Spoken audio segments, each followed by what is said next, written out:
For me, today is, in some sense, the first day of summer. I'm a college professor, and my final grades were submitted last week. I hosted the lunch for the graduating seniors. Commencement was on Saturday. The campus has just shut down for the summer season. Unlike most professors at most research universities, however, I don't take summer salary. As soon as the spring semester ends, I am officially off the clock until the fall comes. I've received no paycheck from the university. I received no paycheck from the grant agencies during the summer. There is no expectations from anyone else. My time is my own. Here is the schedule that I more or less try to run during these summers of no external obligations. I try, if possible, to have no professional appointments, meetings, or calls on Mondays or Fridays. I want to begin and end my week with quiet and depth. So the transition into the weekend and from the weekend back into the week is one that is much more gradual and subtle and cognitively rewarding. You're not going from a quiet Sunday to a crazy Monday. I try when possible to make one of those days, Monday or Friday, an adventure thinking day, where I'll spend at least 3 or 4 hours, usually somewhere outside in nature, being way too hot because I do live in Washington, D.C., but maybe going to like the Patuxent Wildlife Refuge right outside of the Beltway, or to Wheaton Regional Park, or to I like the Rachel Carson Greenway, to a trail, go for a hike, spend a couple hours outside, go to Rock Creek Park, bring my notebooks and try to really work through ideas. For Tuesday, Wednesday, and Thursday, those days start with deep work. I don't look at an email or a computer until midday. Then in the afternoon, I have an admin block. What I try to do is have 30 minutes on my calendar midday, Tuesday, Wednesday, Thursday, where like a furious task completing machine, I go through small logistical things that have piled up and try to make as much progress as possible. In the afternoons on those 3 days is when I'll have calls, I'll have interviews, I'll have professional related appointments, and I try to end those days by 4. That is my summer schedule, and I love it, and I can get away with it because I have these really slow summers. But it is a vital part of my success. It is a step away from the frantic demands of the school year. I get my best thinking done during the summer. I produce some of my best writing in the summer. It's when I recharge for the year ahead. So I want to talk to you today about this general strategy of seasonality. I'm going to argue that it's important for basically everyone, especially if you have some sort of knowledge or office work job. You might not be able to push your summer schedule to the same extreme as mine, but I think it should be different. I'll argue why, and then I'll give you some ideas about how you can do that, even if you have less flexibility than myself. All right, let's start with the case for the seasonality, taking one season to be different and less intense than other seasons when it comes to your work. I'm going to read something from my book here, the Bible for the show, Slow Productivity. I wrote about this idea, did some good research on this, so I'm going to take a second to take advantage of the research I already did. All right. I'm going to read here. This side-by-side comparison underscores the degree to which our experience of work has transformed during the recent past of our species. Our shift from hunting and gathering to agriculture, the Neolithic Revolution, only really picked up speed somewhere around 12,000 years ago. By the time of the Roman Empire, foraging had almost completely disappeared from the human story. This reorientation towards agriculture threw most of humanity into a state similar to that of the rice-farming Agta, grappling with something new, the continuous monotony of unvarying work all day long, day after day. All right, so I'm arguing here. Before this, I went through a treatment of what the foraging and hunting and gathering life was like, in which we spent most of our species' existence, drawing on some more recent research from the Ajta people in the Philippines, where you had the same people that divided. Half of the group went to rice farming and the other half stayed with foraging. There's interesting research from the 2000s where they compared the lifestyle between these two groups that were otherwise very much controlled to be the same people in the same type of geographical region. And they found that, the hunting and gathering foraging group has way more variation in their days. Busy periods, non-busy periods, busy seasons, non-busy periods. So what I'm arguing here is that change with agriculture. Our days when we were working became uniformly hard days. However, and I'm going back to reading here, the one saving grace in this scenario is that agriculture didn't demand this homogenized effort the entire year, as the busy sowing and gathering of crops is offset by the quiet of winter.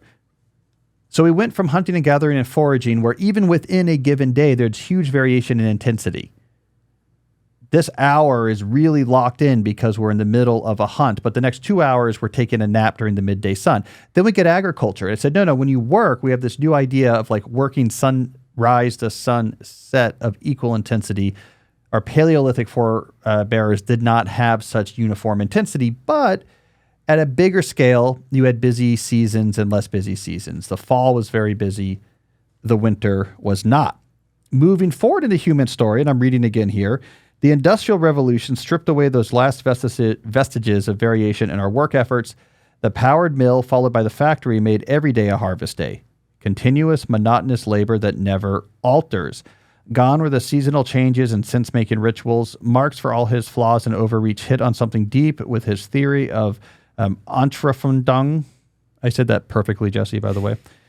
Estrangement, which argued that the industrial order alienated us from our business, our basic human nature. The workers eventually inevitably fought back against this grim situation. They pushed for reform legislation like the Fair Labor Standards Act passed by the U.S. Congress in 1938, which fixed 40 hours as a standard work week, limiting the fraction of the day that could be snared in monotonous effort without extra pay. They also formed labor unions as a counterbalance to the more dehumanizing aspects of industrialization. All right, so what happens next is the factory and the mill is a brand new thing where we said not only are you going to work all day long at equal intensity, there are no seasons anymore. The textile mill doesn't care if it's January versus June. Now, all year round, there's not going to be a change. What I'm arguing here in the book is that this was deranging for people. This was like really difficult. It's not what our species evolved to do, to hard work all day long without change all year round. It's very unnatural. And so we had to, at least to make it bearable, get things like reform legislation and labor unions to at least try to have like some pushback there. Finally, we get the knowledge work, which brings us to what us as our audience, to our world. So let me read here briefly. Then knowledge work entered the scene as a major economic sector. The managerial class didn't know how to handle the autonomy and variety of jobs of this new sector. Their stopgap response was pseudo-productivity, which used visible activity as a proxy for usefulness. Under this new configuration, we took another step backward. As in the industrial sector, we continued to work all day, every day without seasonal changes, as any such variation would now be received as non-productiveness. But unlike in the industrial sector, in this invisible factory we'd constructed for ourselves, we didn't have reform legislation or unions to identify the most draining aspects of the setup and fight for limits.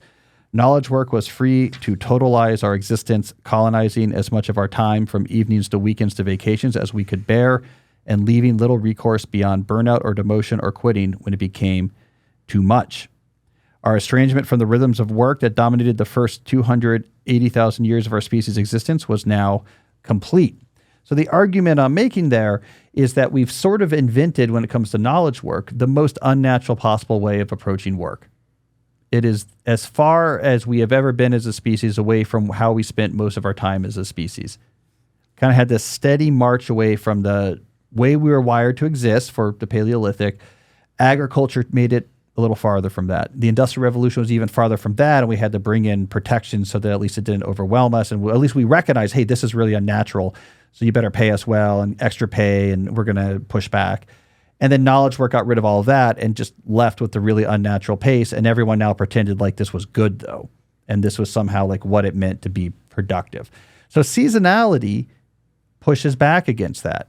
It goes back towards our agricultural roots and even farther back to our forager roots, where it says we have busier periods and less busier periods, a busy time of year and a less busy time of year. When you better match the natural rhythms for which we're wired, your life becomes more tolerable and sustainable, and over time you produce better quality work, because when you're in this unnatural edifice of continuous invisible factory labor, you just burn out. And then it just becomes activity for the sake of activity. And yeah, you're working all day long, but what is that work? Well, a lot of it's going to be moving emails back and forth, taking on those unnecessary meetings, because at least it's something that's not too taxing and looks like you have activity.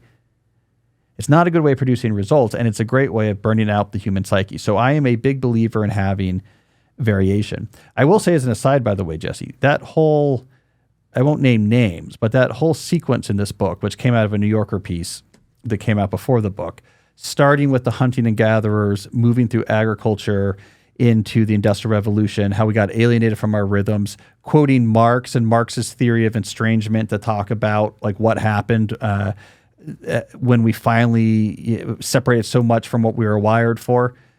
A book that came out not too recently had that exact same arc with the same examples, citing some of the same studies, ending up with Marx and the theory of estrangement or whatever.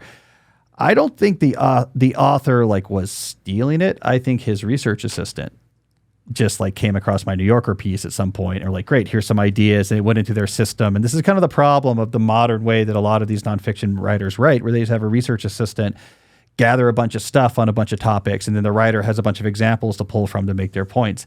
I think he just digested my New Yorker piece, broke it into its pieces, and then the author was like, oh, these are good research parts, and reconstructed my exact arc basically in his book. Did you read the book? Yeah. Have you reviewed it on your monthly books? You're trying to get me to identify who this is. I will not identify who this is. But yes, it was the baseball book of why. It was a weird tangent that author went on. I don't know what Marx's theory of estrangement had to do with baseball trivia, but damn him. I'm on to him. Hey, it's Cal. I wanted to interrupt briefly to say that if you're enjoying this video, then you need to check out my new book, Slow Productivity: The Lost Art of Accomplishment Without Burnout. This is like the Bible for most of the ideas we talk about here in these videos. You can get a free excerpt at calnewport.com/slow. I know you're going to like it. Check it out. Now let's get back to the video. All right. Seasonality. So how do we do this? Well, what I do with my summer schedule is one example, but that's pretty specific to be, it's why I became a professor and writer was exactly to be able to do that. Flexibility in schedule, and a job like the writing that could sort of support me to take time off like that and give me an activity to do. But there's a lot of ideas you can do that are smaller that'll give you a taste of seasonality. I have a few to suggest here as you think about the summer ahead. One, consider having one day each week, maybe a Monday or Friday, where for the most part you don't schedule appointments. Don't make a big deal about this. Don't announce it. Don't tell people when they ask you when you're available that you're not available on Mondays.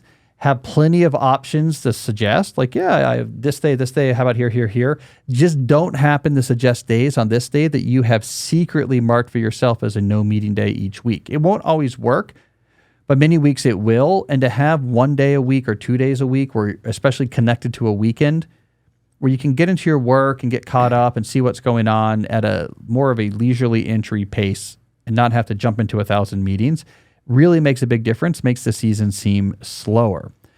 If possible, try to make one of those days into more of an adventure day. Get out of your normal workspace if you can, especially if you are able to work remote. Go into nature, go to a museum, go to the mall in DC. It's what I used to do. Make it feel different. Now, still, work on your notebook, bring your laptop with you, still get things done, but in a completely different location. It just makes the pace of work seem different. I would also suggest, I lost a page here. Where did I put? Oh, I see what I did here, Jesse. I put my ads in the wrong place. Okay. So no meeting days. Yes. All right. Another thing you should think about doing is pushing new project start times. Again, you don't need to make a big deal about this, but you can wind down your projects as the summer starts. And as you take on new projects, be like, yeah. Let's, I'm finishing up some things now, but late August, I'll get that ramped up. That's close enough in the future that people are like, yeah, fine, that's reasonable. But what you've done is created a bit of a lacuna in your schedule here. There's going to be this period where you're not really starting or in the middle of any big projects. Now, you can't do this all the time because eventually the projects have to get done. So you can't keep pushing them into the future. But once a year, you can start saying for, a little while when new projects are coming to you, yeah, I'm finishing up a bunch of stuff now, but what if in mid-August, I'll take this on? Now, the reality is you're not really finishing up that much stuff, but it does buy you some space. Put your hand down more. And what I mean by that is when it comes to volunteer activities within your work, especially what researchers call non-promotable activities, like organizing the internal office birthday parties or this or that. Maybe you're that reliable go-to person that likes to help out and people like that about you. That's great, but put your hand down for a couple months. Just don't volunteer or say, I don't know, I'm a little busy right now. Again, if you do this all the time, then people might be like, man, he or she is never useful. It's kind of annoying. You do it for a month or so, for 6 weeks. No one notices then because you're mainly volunteering a lot. They won't notice, but it makes these periods feel different. You just have less of this extra work on your plate. This is a strategy I talked about in my slow productivity book. The idea of like a highly autonomous blocker project. You take on a project for the summer that you can keep referring to try to push away other type of work. Like, well, yeah, I can do that, but I'm working on the McGuire report, right? And like, that's where my head's down on this. But after I finish the McGuire report, like I can work on these other types of things. Choose that proverbial McGuire report to be something that's highly autonomous that you can, in reality, do like an hour every day and stay on top of it. It is a extremely effective strategy. People don't know how long work takes. Most people are like pretty inefficient. You take something where you have a lot of flexibility. It doesn't generate a lot of meetings. It doesn't make you have to be on other people's schedule. Be efficient and effective, and then use that thing to push everything else off your plate for a little while. You can only get away with that so long, but really we're just looking for a month or two of respite. Start your day slowly. Apologize only if people notice. Like, start your day in the coffee shop, like a little breakfast and coffee, work there for a while. Just change the rhythm of the day so it just feels slower. It's not as frantic as other times of years. Like, this is psychological, but these type of psychological differences really can add up. Finally, this idea that people keep getting upset about this. I'm not sure why. Just, every other week, go do something midday someday that you don't normally do during the weekday. You go see a movie or something. It's 2.5 hours. It's not some big deal. People go to doctor's appointments and stuff all the time. But it's going to give you a completely different feel for your week. When you're in a movie theater at 2:00 and it's a weekday, it makes you feel like you're not just in like the normal invisible factory clock in, clock out. This is what I do every day. It just gives you a sense of autonomy and slowness and control. And in the summer, do this more often. Go see some dumb movies, right? Especially if you're in a situation where you don't have to account for every minute of your time. Again, if you go to movies every day, if you stop work at 2 every day all the time, people will notice. But if once or twice a month you're gone in the afternoon, you're back a little bit late, no one knows, no one notices. So you can use these smaller tips if you don't have a huge amount of autonomy to introduce some seasonality. Summer is a great time for seasonality. So hopefully a lot of you in the audience are going to join me in slowing down for the months ahead. Do you ever need more than 30 minutes to do admin work? Probably, yeah. Sometimes it extends more. But like I try to just have this mindset of when I get in there, especially for like Georgetown stuff, which there's not much in the summer, but queries come up and a dean needs this or that. Just try to be like really focused and work through. The opposite problem is what I'm trying to solve more often than not, which is there's not a lot of stuff in my inbox right now, but try to do 30 full minutes of useful admin work, even if there's not just messages to answer. Like fill in the rest of the time to get ahead of things or to organize things or to preemptively like step out or prod things along. So it goes both ways. Try not to work beyond that 30 minutes too far, but also make sure you use the full 30 minutes. This is not going to work for most jobs. It wouldn't work for my job in September.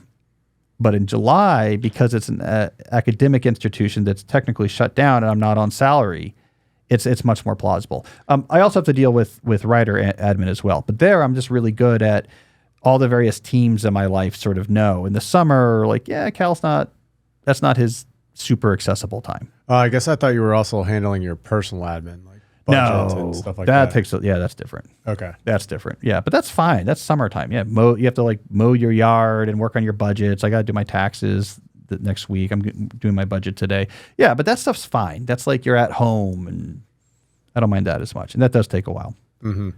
All right. Well, we got a bunch of good listener questions coming up. But first, here a quick word from some of our sponsors. I want to talk about my friends at Cozy Earth. I love Cozy Earth. This is one of these products or companies where I use a lot of their products. I absolutely swear by them. In particular, their sheets are a must-have in our family. We have multiple pairs of these sheets so that when one is being washed, we can switch them into the bed. We have other multiple pairs for the guest bedroom. We travel with these if we're going to be somewhere for more than a week or two. They are very comfortable sheets and they're cooling. And my wife and I really have a hard time now sleeping on almost anything else. We have other things as well. We have the duvet cover. We have the towels. My wife has the PJs. I have one of the sweatshirts, which somehow has like a cooling effect, just like the sheets, which is really pretty cool. It kind of like cools you down when you're hot. I am a fan of Cozy Earth. I swear by them, and I think you will enjoy them as well. Like their mission is to transform your 5 to 9, the time that matters most, into the most comfortable part of your day.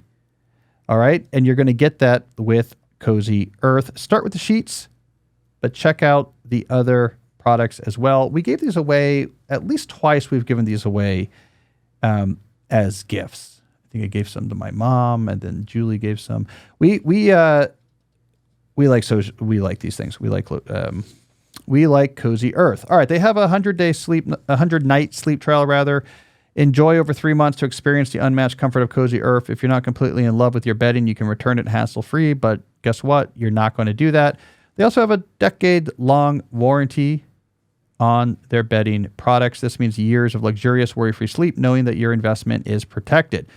Luxury shouldn't be out of reach. Visit CozyEarth.com and use my exclusive code DEEP for up to 40% off Cozy Earth's best-selling sheets, towels, pajamas, and more. Trust me, you won't regret it. That's CozyEarth.com, code DEEP. And if you get a post-purchase survey, tell them you heard about Cozy Earth from Deep Questions with Cal Newport. Sanctuary awaits at Cozy Earth. Also want to talk about our friends at Shopify. If you run a small business, you know there's nothing small about it. As a business owner, I get it. My business takes up a lot of my time and attention, and I am always looking for places to avoid having to waste time dealing with extra products or things that don't work well. This is where Shopify enters the scene. If you're going to be selling things, you 100% need to be using Shopify. This is just a consistent theme about all of the entrepreneurs that Jesse and I know that sell various things, whether it be online or in the real world. Shopify is a consistent theme, how much they like Shopify. Shopify is the commerce platform behind millions of businesses around the world and 10% of all e-commerce in the U.S. We're talking about like household names like Mattel and Gymshark, as well as to brands that are just getting started. Tackle all your important tasks in one place. Right? So Shopify, you could be doing inventory. You can be handling your payments, of course, but also analytics. It can help you with your marketing. It can help you with international sales. They have tools that can work in over 150 countries. You have a real store. They have award-winning point of sale, and they can connect your online and offline sales all together. Use Shopify if you're selling things. I don't care where you're doing it or what type of thing you're selling, online, digital, what country. Think Shopify. So get all the big stuff for your small business right with Shopify. Sign up for your $1 per month trial and start selling today at shopify.com/deep. Go to shopify.com/deep. Shopify.com/deep. All right, Jesse, let's move on to some questions. First question's from Quiz. I'm a teacher in Texas who usually spends summers on long backtracking trips, which helps me recharge while walking, listening to good content, praying, and reflecting. Because of a knee injury, I can't do my usual trip this year and don't enjoy too much unstructured time at home. How would you suggest I structure my 8-week summer break and daily schedule to get similar benefits without being able to leave home or walk all day? I'm thinking maybe take up drinking. Good old-fashioned Texas moonshine or whiskey, like an old-fashioned Texas cowboy. That'll get you through the 8 weeks pretty well. Okay, so you can't walk all day, but I want to push on this a little more. You say you can't leave home. I don't think he means he can't literally leave his house. He means just like on longer trips, I guess, right? Yeah. Yeah. Because I was going to say, a few things I was going to say, but my overarching advice here is have a schedule, have a plan, right? Don't go into your day saying like, whatever, the day is kind of off. We'll just see how it unfolds. There's not much I can do because of my knee. It's that type of slow through the mud. Like I'm just sort of wasting time. I'm on my phone for 3 hours this morning. I don't even know where that went. I'm going to watch some TV and see what's going on. Like that type of stuck in the mud, mired in time mentality can really be relaxing for a day, but over 8 weeks, I think is really going to be a bummer. So you want to have some notion of a schedule or plan, whatever those details are. This is what I'm doing this summer. This should probably involve some sort of project or projects you're working on. And these might be more intellectual, cognitive than physical, preferably things you can work on outside of your house. I mean, you say you can't leave your house, but you can leave your house. Like go different places. Start your morning with the paper at the coffee shop. Then you're going to the woodshed because you're working on mastering some sort of new woodworking tool, your knee is hurt. So you can't walk all day, but it's not going to be something where you can't walk on it. I mean, even people with knee replacements, they want you up and around. So I want you up and around working on some sort of projects that is not just in your house. It could be cognitive, it could be physical, some mix of the two. Have some initiatives you're going on. I'm going to read all these books. I'm going to watch every movie that, every Ford movie between this 10-year period and like read books about them or whatever it is, but have things to do that feels like they're rewarding. That's what the long hikes were. So you want something that's similarly ambitious, but just not something that makes such a big demand on your knee. And there needs to be a plan here. I think we tell ourselves, this was kind of my pushback against the sort of Jenny Odell hypothesis about doing nothing. We tell ourselves that's some sort of Rousseauian Platonic ideal, that doing things is a internalization of capitalist narratives and doing nothing is a brave resistance, and that's where we're going to rediscover ourselves. But there's only so much of literally doing nothing that we can put up with before we get antsy. And then what happens is we have all these highly polished attention economy tools that are very much happy to solve our problem for us. Like, you're antsy about doing nothing, look at this screen till your eyeballs bleed. We can give you something to do, and then time just disappears, and you come out of it feeling depressed. I was just looking at a study that was featured on an NPR clip a couple months ago that was showing these connections between looking at algorithmic content and your mood. And as they, in an experiment, took people off of their phones, essentially, they found this steady increase in their actual psychological well-being. So it's doing nothing. It's not, we think it is very appealing, but really what we don't like is being overloaded, burnt out, overworked. But we're not looking for the opposite of that. Or if we are, the opposite of overworked is not doing nothing. It's a reasonable amount of work. The opposite of grueling efforts that feel meaningless and pointless is efforts that are meaningful and have a point. Right. So like the opposite of these things that wear us out is not sitting there on your phone doing nothing all day. It's doing less things and doing those things better, more meaningful things. So just keep that in mind, quiz, and then keep active, get that knee healed. Maybe PT is a big part of the something you're doing this summer, and then get back to those hikes as soon as you can. All right. Who do we have next? Next is from Martin. In episode 352, you answered the question, am I working hard enough to get tenure? I'm a postdoc myself in computer science, but not at an R1 university. A few faculty members here are at the top of their respective fields, but we do not learn the same toolbox to publish consistently as the top venues. How do I discover these secrets if the faculty don't even know my name? I mean, honestly, Martin, like if that's what you want to do, right? You want to publish at the top of your field and gun for top academic positions, you need to work for those people. So if there's a few of those people at your school, like you want to find a way to actually collaborate with them. Now, you might not be able to change your postdoc advisor this far into game, but if you can find a way to collaborate with them, hey, I'm making your life useful. I'm writing a paper with you and doing a lot of the work. That's what you have to do. I mean, it's an apprenticeship system. High in academia is an apprenticeship system. You have to find an apprenticeship. It is very hard otherwise to make your way into this sort of metaphorical guild. So see if there's a way you can write a paper with these top-of-the-line faculties. I mean, good for you for noticing, based on last week's answer, that's who you need to be allied with if you have this very narrow goal of publishing in the top places and getting access to these type of jobs. So you got to find a way to actually work with them. It's very difficult to learn these things from afar. All right, who do we got next? Next question is from Will. Even if the short-form content topics are still relatively deep, do you still caution against short-form content creation and encourage long-form writing as a way to sustainably build an audience? Or do you think today's attention economy is too focused on social media to the point where the barrier to entry is too high for a new successful blog or Substack? So I was questioning a little bit his use of the word short and long. Maybe you have a better sense here, Jesse. When he's saying short form versus long form, is long form books? No, long forms is a blog or a Substack, and short form is like a YouTube short or something like that. Oh, I see. So he's saying, is it too hard to the long form stuff that I talked about before? Is it too hard now to start with that? Yeah, like to start your website and stuff like that. Okay, so it's always been hard. Here's what I think has happened, and I don't know. This is maybe a curmudgeonly way of looking at the media landscape.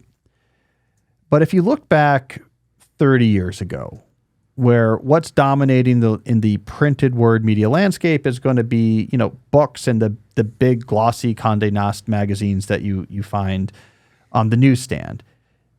there wasn't a lot of people who were like, hey, I kind of want to be in that game, right? Like you didn't have just sort of like the average person being like, yeah, I want to be one of the authors on the shelf there at Barnes & Noble or in the Vanity, with my articles in Vanity Fair. You had like a relatively narrow group of people who wanted to be professional writers, and that was a vocation. It was kind of competitive, but sort of cool if you could get there.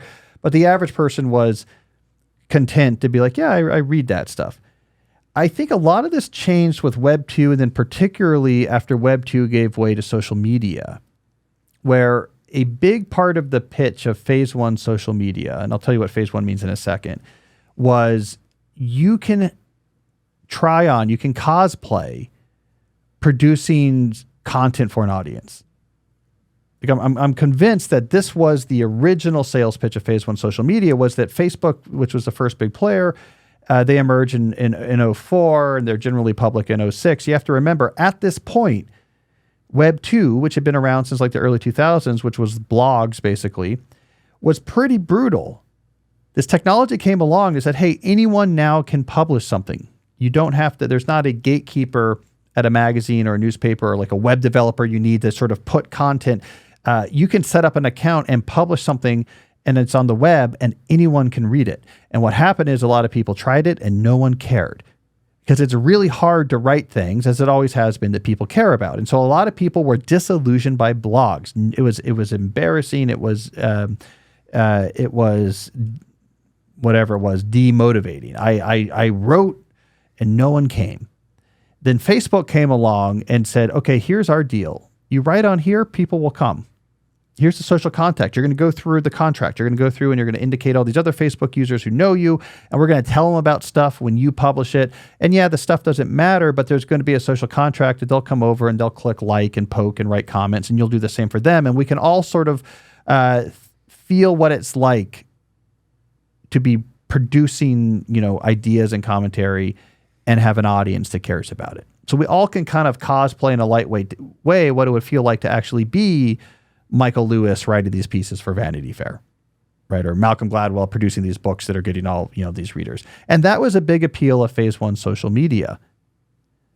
Now that changed when we got to phase 2. TikTok brought us into the phase 2 where we said, forget publishing your own stuff. What really matters is just like put it right into my veins, algorithmic distraction. And we kind of gave up caring about posting stuff and what people thought about us, and was just like, put it right in my veins until my eyes bleed. That's phase 2 where we are now. But I think that was the original pitch of phase 1 social media. And so it really traded on this idea that like, yeah, not only is the ability to publish words accessible to a lot of people now, but like it's really like kind of right there. You get a couple right breaks and some stuff goes viral, and it just feels like you're right there. You're posting stuff and people, you have this built-in audience that'll look at it a little bit, and anything could go viral at any time, and you hear stories about it. And suddenly now this became something that it was like running triathlons or something that like a lot of people could do. And I think it changed our approach to things like professional content production to like, hey, maybe I should do this. Which again, you don't hear a lot of people in 1985 just casually be like, walk by and see someone reading, the New Yorker and be like, hey, I should write for that. That might be fun. Like I'm going to start doing that. Because there's just like less venues and they're really hard. So this is being curmudgeonly, but I'm coming back to this and saying, well, what content are you producing? Like, do you want to be a professional writer? Then like you should go down the path of becoming a professional writer. Don't be seduced into this idea that there's some sort of shortcut into that requires a lot less effort and a lot less hard hoops to make it through, where I'm posting short-term content and something takes off and next thing you know, I'm a writer on SNL or whatever. Like, yeah, that happens, but really not that often. So is the media attention economy too focused for things like a successful blog or Substack or a podcast or books? No, I think it's like it's always been. It's very hard. It's no easier, no harder than it's always been. If you want people to read your articles or books or listen to your podcast, which is kind of like an audio version of like long articles, it's like it was 30 years ago. It's hard. You have to have like an extra expertise and a voice and like find, your audience and what you offer and have a couple swings that finally connect and then build on those. It's the same thing that professional writers have been doing all the time. And I don't think it's any harder or any easier than it's been before. We just have this other thing over here, which is the cosplaying that you get in attention economy social media, where everyone feels like they're pretty good and they're a one lucky break away from being the next Kim Kardashian. That, I think, has warped how we think about content creation. But I'm a big believer in writing professionally. I just put these reality checks on it that it's like very hard, right? There's the digital technology did not make this something that is easier for like a huge number more people to succeed at. It changed the forms in which you can do it. It changed the economic for the people who are good at it. Now you have more control over how you reach and get to your audience, but it doesn't actually give you a big audience. That is still earned, I think, the ways that it always was. So I don't know. I feel like I'm going on a rant here, Jesse, but it's something I've been thinking about recently is that, again, 30, 40 years ago, it would be more rare that someone just be like, I want to be publishing stuff that people read. It was like the people who really wanted to be a writer. Mm-hmm. And now I think it feels more accessible in a way, in part because social media like plays on this idea of like people are listening to you and like you're like one or two good quips away from like a retweet storm that's going to make you famous. And so I guess my answer is like the entry level is not too high. It's as high as it's always been, which is pretty high. It is hard. I was having this conversation with someone recently, like, well, how do you succeed with a podcast? It's like, it's hard. Like typically you have to have something else going that's already big. All these things. It's like Substack. It really helps if you're already well-known. You're already a journalist who's well-known, then like you could maybe build a successful Substack. Do you read a lot of people's Substacks? Some. Do you get the email notifications? I just look at my inbox, yeah. Yeah, I don't use the app. Or sometimes it takes me over to the app, but I just look for my email inbox. I like that form. I mean, email newsletters I think is a great form. Podcast is a great form. I like these forms because they're independent and you're not beholden. You're not beholden to like super large companies that are using your content. I mean, Substack does a little bit of this, but like email newsletters and podcasts, I think it's like a golden age of content production. But the people succeeding in these, it's the same people that were succeeding in like the magazine industry in the 1990s. It's like kind of the same number of people and some of the actual very same people, you know, like Gladwell and Lewis's podcast. So the forms are different, but I don't think this is like the misnomer about media revolutions is they don't make it easier to be successful. They just sort of change the terms of success. Mm-hmm. That's kind of my growing theory. Now that we'll have our newsletter every week, it's going to be good. It's going to have a logo. It's going to have some good links. Have some good links in it. We're going to have links every week. I might eventually bring in from an archive piece at the end. We're just sort of pull out some classic stuff from the decade or so I've been writing about this stuff. It'll be good. Got to hone in on my topics though. Oh, the video for the podcast? There is going to be like featuring that week's podcast episode will be right there. So like people who are email subscribing will always hear like, oh, here's what's going on in the podcast this week. Should be good. Yeah. And then on the podcast, what I'm going to do is in a monotone, read the entire newsletter word to word every week. Just all the way through, page break. I'll read the punctuation as well because how else are they going to know? Semicolon space. Just be like that. And that's really what the podcast is going to become. Instead of me, I'm going to have a 1980s era Macintosh. Remember how they could talk with that robot voice? Just reading out my newsletter. I think it'll be just as successful. With an occasional throw-in of your French accent with the pipe. Yeah, and then I'll come in and do a bad French accent. Yeah, I think we've got this all clued in. I think we are about to explode. This world is so hard, by the way. It's so hard to grow podcasts and newsletters, speaking of which. I mean, that would grow it, but what a hard world. All right, what else do we have here? We have Mark. Mark. I'm an actuary with a job that leads to adversarial interactions with regulators who are often challenging our assumptions and rejecting proposals. Since filings are infrequent and mistakes are highly visible, it's tough to design a deliberate practice routine to reduce pushback. Well, Mark, you're actually in a situation that's really ripe for deliberate practice because you're getting super clear feedback. We are really mad because of X. That's great feedback on like, okay, how do I never do X again? So you probably are in a cycle of deliberate practice here that is making you better. It's not fast in the sense of you're doing 20 reps a day, but like, each year you're getting probably a dozen or two great pushbacks, right? So great teaching signals about what's working and what's not working. And the rate at which you are improving at writing these types of reports that you're filing is probably impressive if you're looking at the right time scale. I will throw in, however, if this job is stressing you out, and it sounds like it might be, I mean, it would stress me out. Like you're just constantly being yelled at by people who are mad by default are mad about what you're going to send them. You might think about getting another job. The key, however, is if doing so, take your career capital with you. Don't quit this job to become a yoga instructor. Quit this job to become an actuary somewhere else, but in a non-adversarial environment, right? So if there's something that's emotionally draining about a position, see if you can pick up your skills and take them somewhere else that removes that thing that is emotionally draining. Because I'm suspecting that might actually be the real problem here. The sparring. I wouldn't like that either. All right, who do we got next? Next up is Kayla. As someone who excelled in humanities and liberal arts, I appreciated your suggestions to read books with opposing views to grapple with different theories and perspectives. However, I'm curious if you have any recommendations for how to improve quantitative and technical skills as a way to get smarter in a dumb world. I would focus on specific projects that require you to master a new technical or quantitative skill to make progress. The two types of projects that you'll actually return to is either one that has a professional salient, so you volunteered to do this thing, and your organization's like, yeah, that's good, do this thing, and now they're waiting for an answer, and to get them an answer, you have to pick up the new skills. That'll focus your mind. Or something that's really fun. I think it'll be really fun to build this thing that's going to require me to learn circuit design, or I'm going to have to learn computer programming. Maybe I'm doing it with my kids. But have a project that you either are interested in for professional financial reasons or for fun, sort of like family connection reasons, and let that drive you to have to pick up new quantitative skills. Don't just sit with a textbook and say, all right, guys, it's combinatorics day, and just like sit there and try to memorize theorems. Like that's not going to be very fun, but having a project is going to make that easier. I like, by the way, that you brought up my suggestion from before, because I always like to underscore that. Read two books that are very smart and have the opposite view on something. Even independent of the content, the dialectical clash of two opposing opinions on something adds just a new layer of nuance to your mind. It just makes you smarter. It makes you see the world in more interesting shades of gray and not black and white.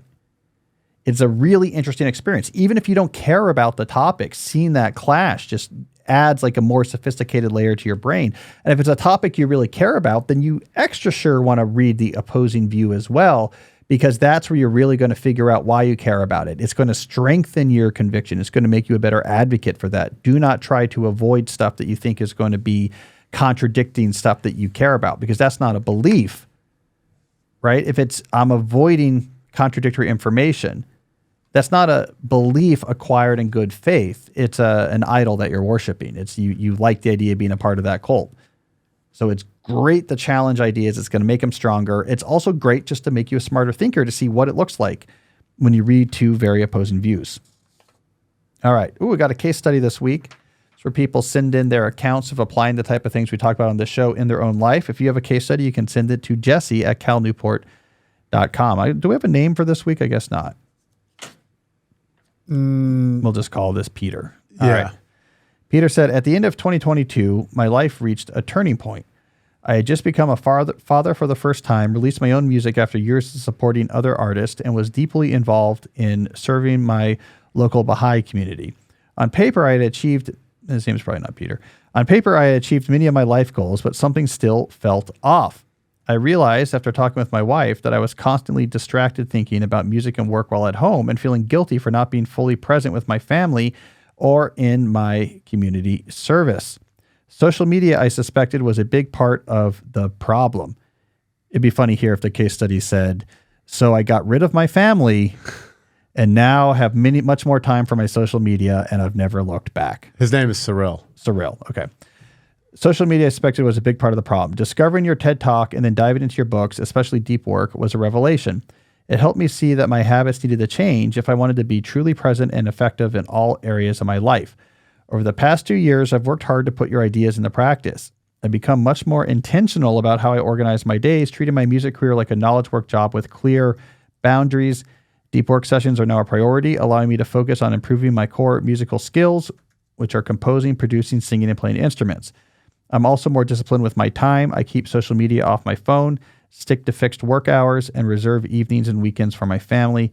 This structure has actually made me more flexible, letting me step away from work when needed for family or community projects. I've also picked up new habits like boxing and reading more books, which have brought a steady sense of well-being.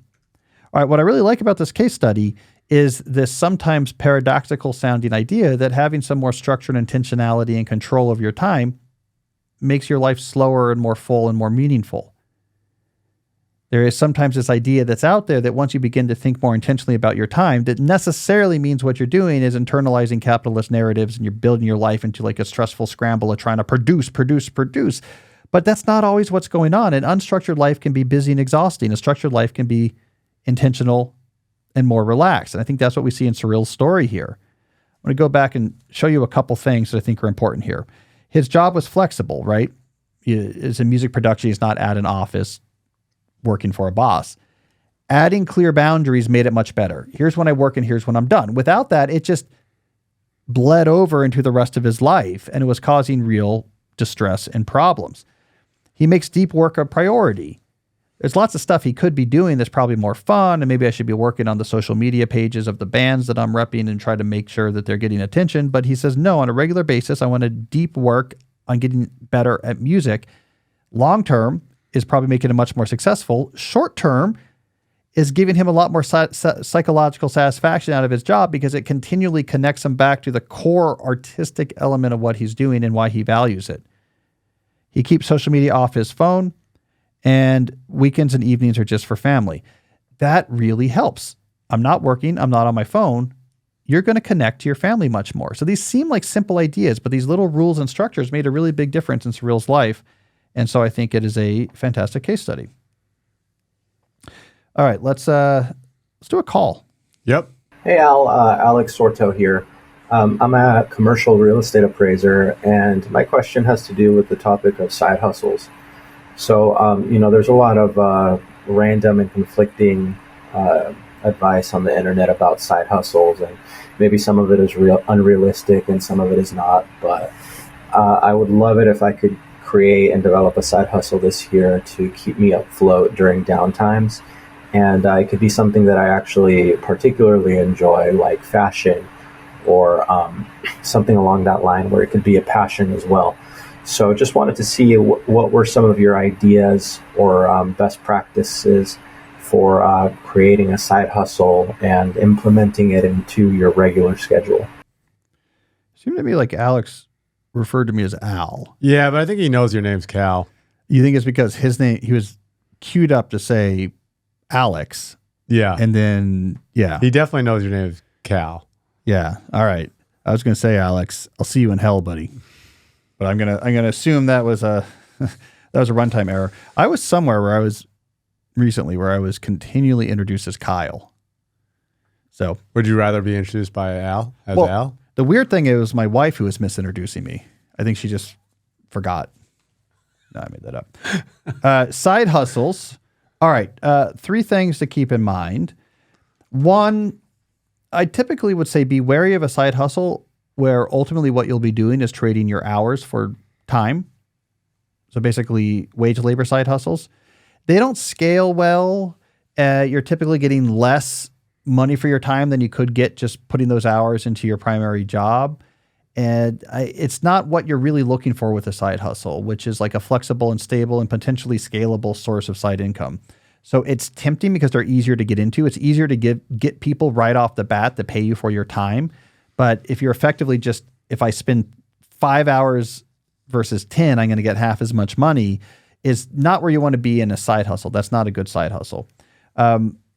2, I would say care about your existing career capital. The more that you're leveraging rare and valuable skills that you've earned, the more value you can get and the more likely it is you can have like a really effective side hustle.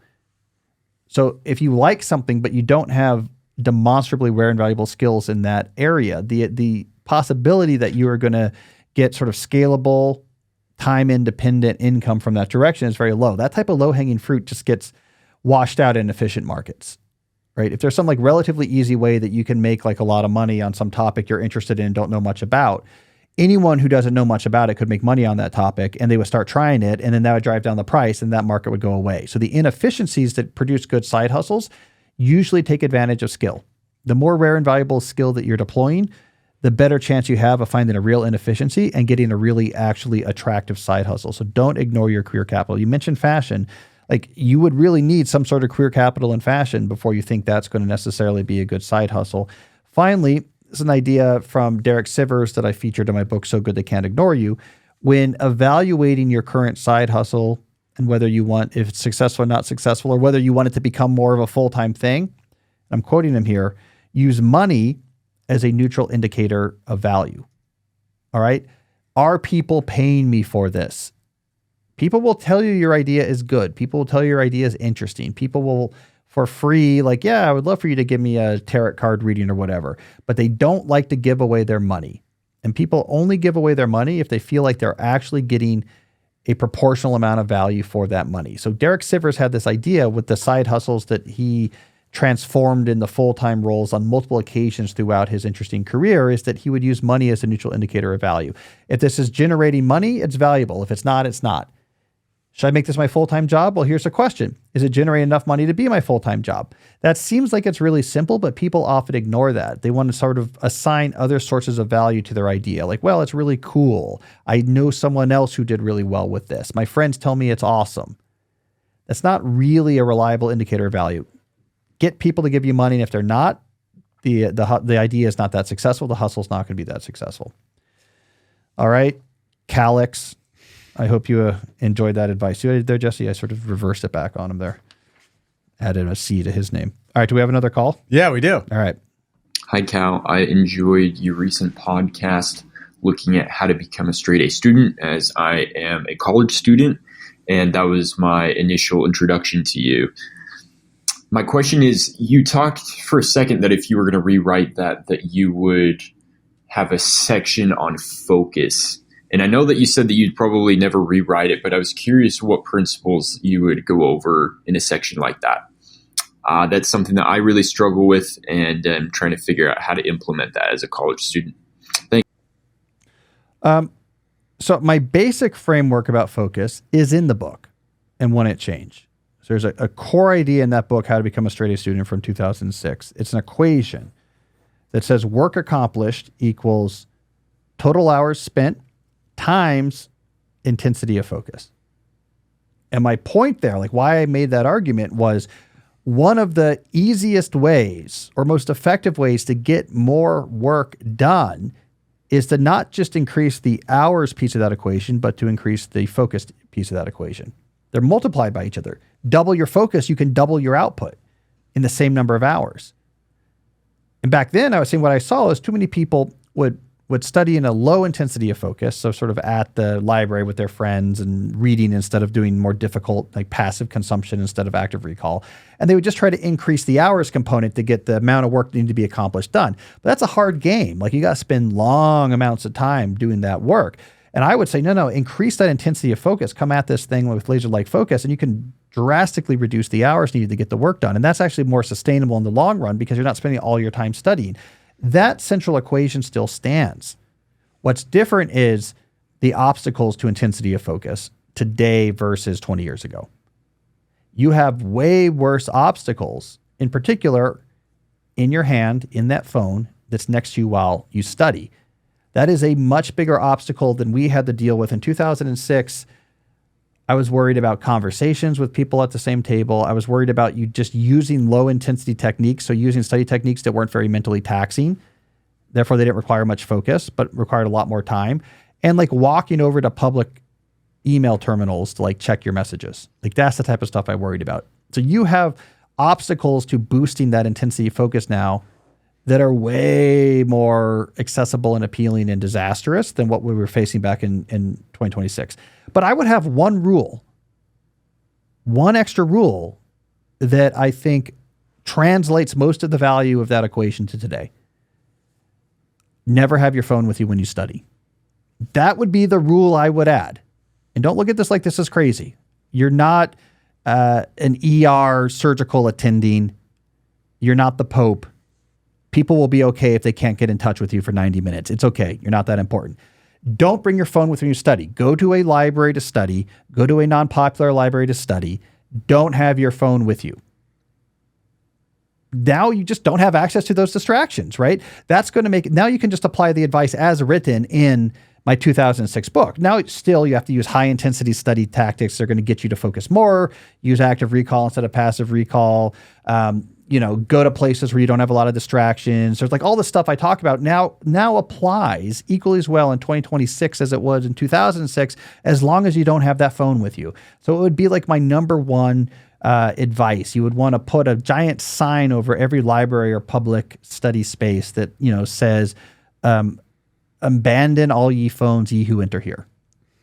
Little Dante reference right there. And that puts you back on a level playing field.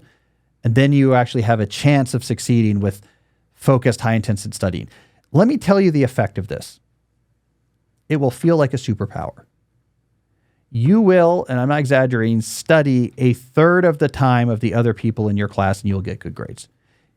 If you study without your phone and you use smart study techniques like the type I talk about in my book that actually work, they're hard but actually work and not what's easier, and you boost up that intensity focus part of the equation, and you do the time management stuff we talked about a couple of weeks ago on the podcast that's in that book, you're going to get really good grades. You're not going to work late into the night. You're not going to do all-nighters. You're going to have a lot of free time. So that's it. That would be the number one thing I would add. You just don't have screen time rules. Don't get cute about it. It is just not allowed to come with me when I go to study. That'll make all the difference. For the newer students in the audience, can you, in a couple sentences, explain to them what active recall is? The only way to learn new information that actually works with any sort of effectiveness is trying to produce the information out loud from your own brain as if lecturing a class without looking at notes. Mm-hmm. That's how you learn things. The opposite of that is passive recall, which is where you read your highlighted notes. That is an incredibly inefficient way of learning stuff. I'm going to give you an analogy. Let's make the analogy trying to get like muscles larger. Passive recall is... I'm going to hold a shake weight. Have you seen a shake weight, Jesse? No. They used to sell these in infomercials. You hold, it's like a dumbbell where the two ends go, and they shake back and forth, like powered by batteries or whatever. And like it's shaking your muscles and like it's going to kind of make it stronger. I guess you're like kind of holding it up or something. Active recall is like I'm doing curls with heavy weights, and it kind of sucks because it's burning, but I'm doing them, on a really good schedule. Like your muscles actually get easier. It's harder, but your muscles going to get bigger. You can stand around with the shake weight as much as you want, but maybe get a little bit stronger. So there you go. Active recall is the only thing that matters. It sucks in the sense that it's really hard, but you have to think of that hardness as like it's not literally this, but like the feeling of your neurons reforming. You're forcing your brain into a new configuration where that information is accessible. Lecturing out loud as if lecturing a class. I preach this to my students like 5 or 6 times a semester. I even wrote, like I'm teaching discrete math. Or I was teaching discrete math to 100 kids this semester. Is that what all those exams are? That's what did you see those? I looked at the first question. Yeah, not so bad. Yeah, Little discrete probability. So I have this feels like a FERPA violation, but I was grading this weekend, and so I have all my exams in the HQ, because I was grading the HQ the other day. But I always tell them, I wrote an article about this when I was in grad school because I did well. I got the highest grade. I've talked about it before, but like that's when I realized I might have some math ability when I took this large discrete math class in undergrad and got the highest grade in the class. And so I wrote an article about here's how I studied in that discrete math class. And I'm always telling my students, I wrote an do this. Maybe they do. They do. What's a pretty good grade? That wasn't a hard exam, I don't think. It was a very reasonable exam. So there you go. Active recall. All right, let's, what we got here? We got a final segment coming up. I'm going to react to something on the internet you should know about. But first, let's briefly hear from another sponsor. One of the longest sponsors of this show, and for good reason, is our friends at Grammarly. That's because from emails to reports and project proposals, it's more challenging than ever to meet the demands of today's competing priorities without some help. Grammarly is the essential AI communication assistant that boosts productivity so you can get more of what you need to get done faster, no matter what it is you're writing or what tool it is that you're doing the writing in. I have watched Grammarly over the years embrace AI-enabled features that have continued to grow its utility in producing professional and effective communication in your job. It'll produce drafts if you want. Like, hey, I got to do a quick draft of this.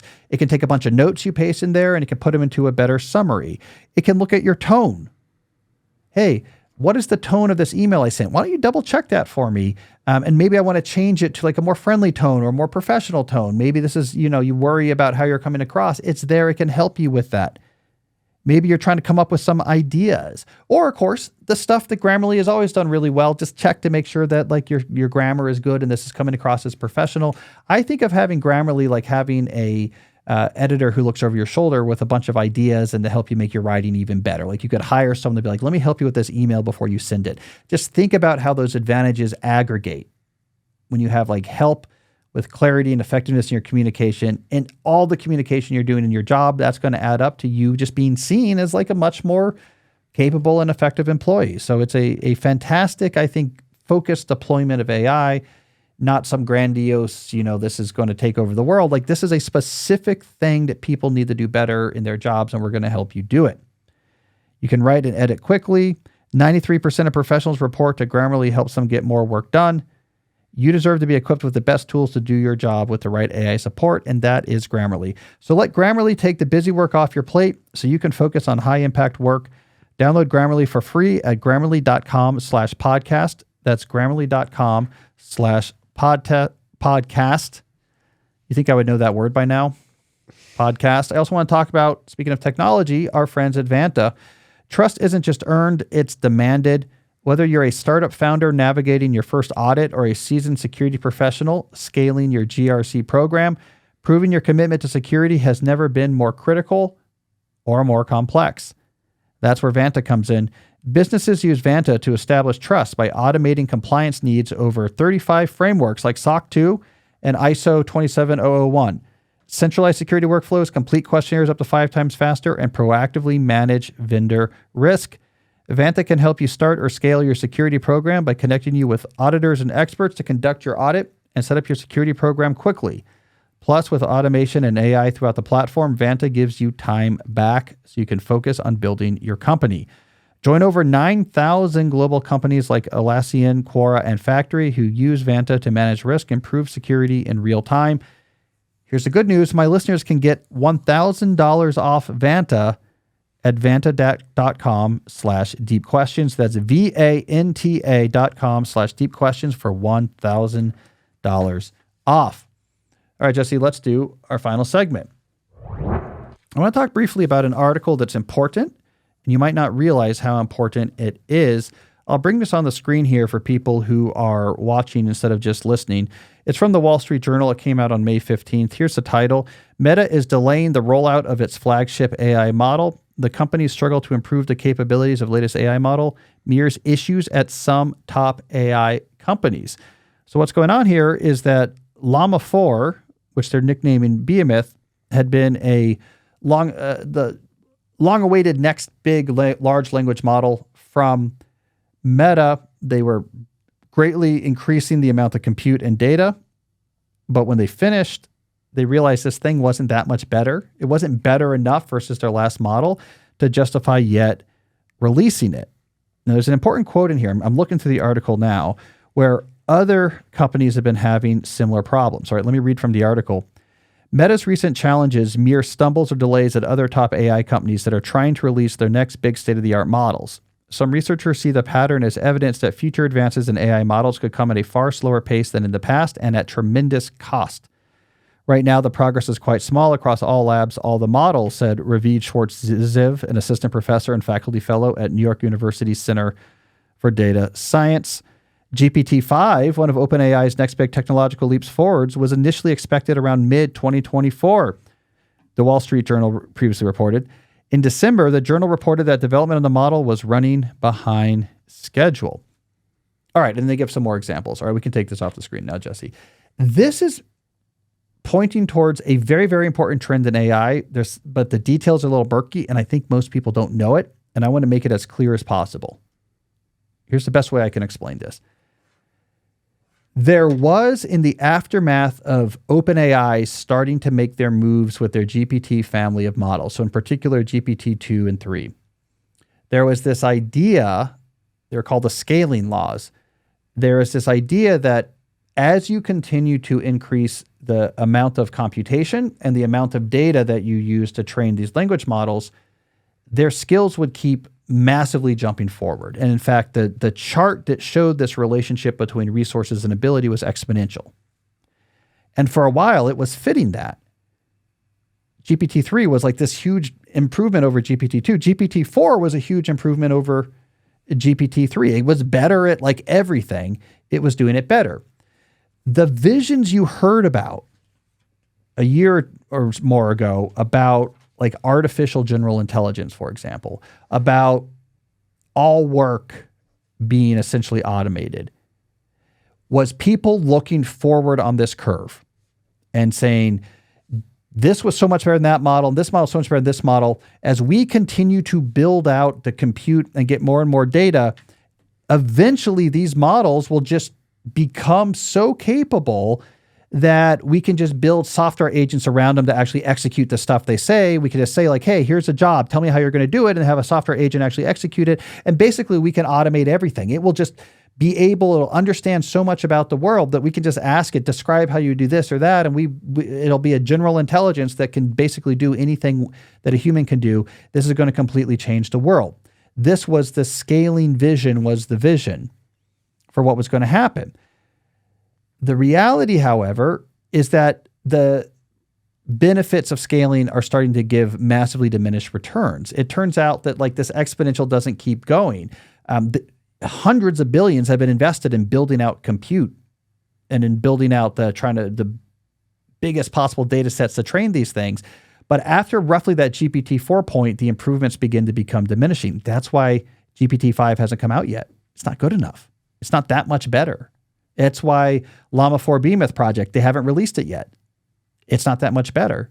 And in the cases where they have put this in, you look at like Grok, I guess it's 3 now versus Grok 2, massively more compute. It's a little bit better. So the scaling laws are kind of trailing off. So we're not going to, this dream of like, if we keep building bigger and bigger data centers, we don't have to do anything else but get bigger and we're going to have like AGI. That's not happening. I don't think everyone's caught up to that yet. There's still so many of these sort of non-technical articles about like, hey, what are we going to do in the future? We're going to have no jobs. Is they're still looking up this curve. Well, look at how much better this model was than that model. If we just do that 5 more times, this is the danger of exponentials, the seduction of exponentials. We do that type of doubling in ability 5 more times, then like all work will be done this way. But that's starting to level out. So where is all the energy shifted? Because they still need to make improvements, right? You've noticed OpenAI has now released all these models that have weird names. It's GPT-4o and GPT-4o3 and all these different types of weird names. Well, they're having to put their energy into much more narrow development. So a lot of what's happening now is they'll take what they'll call a foundational model, which will just be an existing model like GPT-4. And then what they're going to do is they get a particular data set about a particular type of task they care about, where they can have a lot of examples of questions and right answers. So like computer programming is a fantastic example of this, is because you can have a question saying, write a computer program that does this, and then you can compile the answer and test it and see if it actually does it. Math is another area where they could do this, because you can write math problems and have the right answer, right? And so they take an already trained foundational model like GPT-4 and they do a tuning step with these type of synthetic data sets with right answers, where they ask it these questions, and if they give the wrong answer, they use reinforcement learning to kind of move its weights away from that. And if it gives the right answer, then they use reinforcement learning to make its weights more solidified towards that. And they can tune the base language model to be better at these specific tasks for which they have big synthetic data sets with examples of right answers. That's what they've been doing since the scaling's not working as well. So they're like, look, this model is good at computer programming. Why? They built a huge synthetic data set of computer programming examples. Over here, we have a program that's getting really good at math. Why? Well, because we're hiring a bunch of math PhDs and paying them $100 an hour to write all these problems where here's a problem, here's the answer. We're using that to tune a foundational language model. The reasoning, quote unquote, advances that came recently was they built out these big synthetic data sets of questions that require reasoning and then step-by-step answers. And then they could use that with reinforcement learning to train certain models to be better at like doing something that looked like that type of step-by-step reasoning. So that's what's really going on now. We're not just getting this like massive general increases in overall capability by just scaling compute and data. So instead, the companies are saying we're looking for these like specific applications where we can have these really good synthetic data sets, and then we'll build bespoke models that are like better at that particular thing. And maybe they get worse at other things. So like the latest reasoning tune engine of OpenAI better match this step-by-step reasoning. They trained it with reinforcement learning, but it hallucinates a lot more. Whoops. Because in trying to actually like match that, it helps to make things up more because you can better like get a logical seeming chain of answer. So the wrong thing to do now is this is not now a general extrapolation. You can't say like, now it's good at math and now it's good at reasoning and now it's good at computer programming. So tomorrow it's going to be good at X. It's like, no. These aren't additive or aggregate. GPT-4 is kind of like their state-of-the-art base model if you're looking at OpenAI. And they're looking for specific applications where you can get good data sets for reinforcement learning on particular tasks. Now, this is producing and will produce cool bespoke tools. It's going to be a long product development cycle. You got to figure out places where you can build these type of tuned models and then build good software agents around them and integrate them into the workflows where people use them. But it's a far cry from the vision that people had 2 years ago of like, no, just GPT-6 will be anything you ask it, it'll do at a human level. In fact, it can write its own code to make agents around it, and we won't even have to like work anymore. That is not the trajectory we're on at the moment anymore. Without the scaling laws, we have to sort of hand build bespoke models that can do specific tasks where we happen to have data for it. There's many things that we do in our lives where there's not going to be good data sets for, but where there are, I think they're going to eventually have really cool tools. This is a cool technology, but it is not on one of these, I have to write an article about the end of business type of trajectories. So anyways, this is like a really important thing that's going on. This is being discussed a lot among like the high executives in these companies, the death of the scaling laws, trying to build out these bespoke skills. I mean, so I'll just say real briefly. So why then did we have like the AI 2027 report come out last month saying, no, by 2027, these AIs are going to be in charge of everything. And by 2030, humanity might be dead. Well, I look closer at like what was really going on there because they know the scaling laws aren't working, right? So what's their tech story for how AI is going to kill humanity in the next like 3 years, right? If you look closer, it all comes down to a single assumption, which I think is specious. The tuning we're doing for producing computer programs is getting better, which is true. Like that, we have good data sets for that, and computer programs are text, and we can produce a reasonable size good computer code. The foundational assumption of AI 2027 is, well, we're better at computer programming with models now than we were before. So maybe if we keep getting better at that in the next year or so, the models will just be able to build their own. They'll solve the problem of how to build a more technically advanced AI. Yeah, we can't just scale language models. We don't know the tech story for what type of models would be super powerful or super intelligent. But maybe if we just make them better at programming, they'll figure it out in the year 2026. And then we'll be in trouble. That's a crazy assumption. Anyone who's actually working with the tuning of language models to produce computer code to think like, yeah, that's going to lead to giant breakthroughs in architectures for artificial intelligence. It's a crazy claim. It's like saying the Wright brothers being like, we just found the new type of propeller and now we can get powered flight now. It used to just be for a little bit on Kitty Hawk Beach. Now we can actually like go up and circle the field and come down and do like 10-minute flights. So like, I don't think we're that far away from interstellar travel. It's like just different. I mean, they're both flying, but it was like completely different levels of complexity and challenges. So anyways, this is an important story.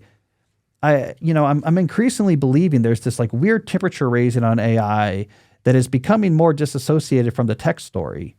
And so not to talk about AI too much, but this I think is an important story because understanding that the scaling laws seem to be faltering for language models puts us into a much more traditional business innovation cycle landscape for AI tools right now. All right, there we go. I'm writing a massive, actually it might be out by the time this comes out. On my newsletter, I'm writing a big AI and work article where I'm just dumping a lot of this stuff I've learned in the one article that I can point people towards. So check that out at calnewport.com. It should be live when you hear this podcast episode. Nice. I've just been deep on this in a while. I was like, I don't want to keep talking about it all the time. Let me just put down like, hey, here's what I think is going on. And it's an article, at least in the draft it is now. Here's the places where like AI is really affecting the world of work. Here's the places where I think it will soon. It hasn't been developed yet, but will soon. Here's some places where it's like a little more hazy, like how exactly is it going to play out, but there could be some cool stuff. And here's the stuff that's crazy town. And I try to cite a lot of things and make the text story a little bit clearer. So look for that article, calnewport.com. It should be up. All right, speaking of which, I should probably go work some more on that. So let's call this episode to a close. Thank you all for listening. Back next week with another episode. And until then, as always, stay deep. Hey, if you like today's discussion about slowing down in the summer, I think you might also like episode 343, where I present a minimal protocol for taking control of your life. It's a great complement to today's discussion. Check it out. I think you'll like it. So one of the conflicts we've confronted here is the one between having too little productivity and too much